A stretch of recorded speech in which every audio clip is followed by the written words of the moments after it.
What is a plugin though? Audio plugins come in two types, instruments and effects. They either produce sounds, like a virtual synth for example, or they affect a sound, like a reverb or an EQ.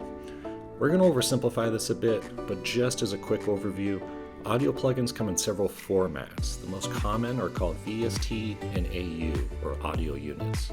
VST plugins are usually compatible with both Mac and Windows, but audio units only run on a Mac. But most major plugin manufacturers will provide both types, and there's not a real difference that you'll notice.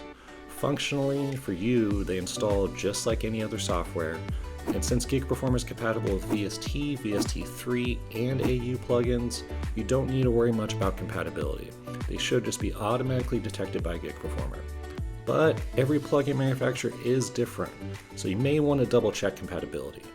For instance, watch out for older 32-bit plugins that don't function on modern 64-bit computers, or plugins that only work on Intel Macs and not the modern M series Macs. But where can you get plugins? There are many free options out there with a simple Google search. We also have a great blog post on the Gig Performer website that can point you in the right direction. There's a link in the description below. I highly recommend that you check out our partners page as well, where you can find some great plugins. Again, that link is also down below. There's also a ton of cool open source projects out there. There's also many paid plugins out there from reputable manufacturers.